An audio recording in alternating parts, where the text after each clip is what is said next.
लूका की इंजील और उसका 23वां बाब जो 56 आयत पर मुश्तमिल है। फिर उनकी सारी जमात उठकर उसे पिलातुस के पास ले गई और उन्होंने उस पर इल्जाम लगाना शुरू किया कि इसे हमने अपनी कौम को बहकाते और कैसर को खिराज देने से मना करते और अपने आप को मसीह बादशाह कहते पाया। पिलातुस ने उससे पूछा, क्या तू यहूदियों का बादशाह है? उसने उसके जवाब में कहा, तू खुद कहता है। पिलातुस ने सरदार कहनों और आम लोगों से कहा, मैं इस शख्स में कुछ कसूर नहीं पाता। मगर वो और भी जोर देकर कहने लगे कि ये तमाम यहूदिया में बल्कि गलील से लेकर यहाँ तक लोगों को सिखा सिखा कर उभारता है। ये सुनकर पिलातुस ने पूछा, क्या ये आदमी गलीली है? और ये मालूम करके कि हेरोदीस की अमलदारी का है, उसे हेरोदीस के पास भेजा, क्योंकि वो भी उन दिनों यरूशलेम में था। हेरोदीस यीशु को देखकर बहुत खुश हुआ, क्योंकि वो मुद्दत से उसे देखने का मुश्ताक था, इसलिए कि उसने उसका हाल सुना था और उसका कोई मौजज़ा देखने का उम्मीदवार था। और वो उससे बहुतेरी बातें पूछता रहा, मगर उसने उसे कुछ जवाब ना दिया। और सरदार काहिन और फकीर खड़े हुए जोर शोर से उस पर इल्जाम लगाते रहे। फिर हेरोदीस ने अपने सिपाहियों समेत उसे जलील किया और ठट्ठों में उड़ाया और चमकदार पोशाक पहनाकर उसको पिलातुस के पास वापस भेजा। और उसी दिन हेरोदीस और पिलातुस आपस में दोस्त हो गए, क्योंकि पहले उनमें दुश्मनी थी। फिर पिलातुस ने सरदार काहिनों और सरदारों और आम लोगों को जमा करके उनसे पूछा कि तुम इस शख्स को लोगों का बहकाने वाला ठहरा कर मेरे पास लाए हो, और देखो मैंने तुम्हारे सामने ही उसकी तहकीकात की। मगर जिन बातों का इल्जाम तुम उस पर लगाते हो उनकी निस्बत न मैंने उसमें कुछ कसूर पाया न हेरोदीस ने, क्योंकि उसने उसे हमारे पास वापस भेजा है। और देखो उससे कोई ऐसा फेल सरजद नहीं हुआ जिससे वो कत्ल के लायक ठहरता। बस मैं उसको पिटवा कर छोड़े देता हूँ। उसे हर ईद में जरूर था कि किसी को उनकी खातिर छोड़ दे। वो सब मिलकर चिल्ला उठे कि इसे ले जा और हमारी खातिर बराबा को छोड़ दे। ये किसी बगावत के बाइस जो शहर में हुई थी और खून करने के सबब से कैद में डाला गया था। मगर पिलातुस ने यीशु को छोड़ने के इरादे से फिर उनसे कहा, लेकिन वो चिल्लाकर कहने लगे कि इसको मसलूब कर, मसलूब। उसने तीसरी बार उनसे कहा, क्यों?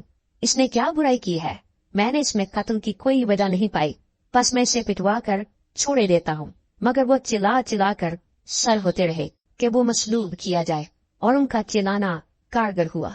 बस पिलातुस ने हुक्म दिया कि उनकी दरखास्त के मुआफिक हो, और जो शख्स बगावत और खून करने के सबब से कैद में पड़ा था और जिसे उन्होंने मांगा था उसे छोड़ दिया, मगर यीशु को उनकी मर्जी के मुआफिक सिपाहियों के हवाले किया।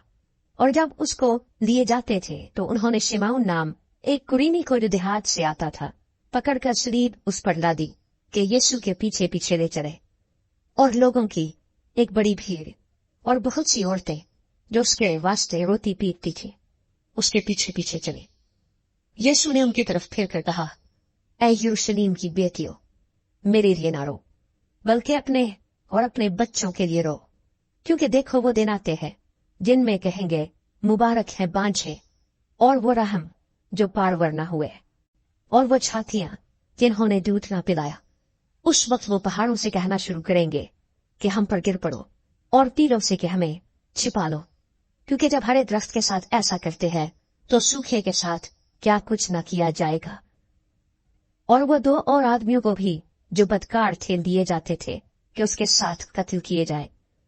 जब वो उस जगह पर पहुंचे जिसे खोपड़ी कहते हैं तो वहां उसे मसलूब किया, और बदकारों को भी, एक को दाहिनी और दूसरे को बाएं तरफ। यीशु ने कहा, ऐ बाप, इनको माफ कर, क्योंकि ये जानते नहीं कि क्या करते हैं। और उन्होंने उसके कपड़ों के हिस्से किए और उन पर कूड़ा डाला। और लोग खड़े देख रहे थे, और सरदार भी ठट्ठे मार मार कर कहते थे कि इसने औरों को बचाया। अगर ये खुदा का मसीह और उसका बरगुजीदा है तो अपने आप को बचाए। सिपाहियों ने भी पास आकर और सिरका पेश करके इस पर ठट्ठा मारा और कहा कि अगर तू यहूदियों का बादशाह है तो अपने आप को बचा। और एक नविश्ता भी उसके ऊपर लगाया गया था कि ये यहूदियों का बादशाह है। फिर जो बदकार सलीब पर लटकाए गए थे उनमें से एक उसे यूं ताना देने लगा कि क्या तू मसीह नहीं? तू अपने आप को और हमको बचा। मगर दूसरे ने उसे झिड़क कर जवाब दिया कि क्या तू खुदा से भी नहीं डरता?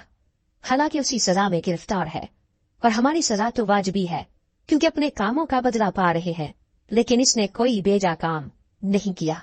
फिर उसने कहा, ऐ यीशु, जब तू अपनी बादशाही में आए तो मुझे याद करना।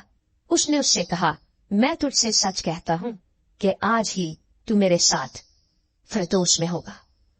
फिर दोपहर के करीब से तीसरे पहर तक तमाम मुल्क में अंधेरा छाया रहा और सूरज की रोशनी जाती रही और मकदस का पर्दा बीच से फट गया।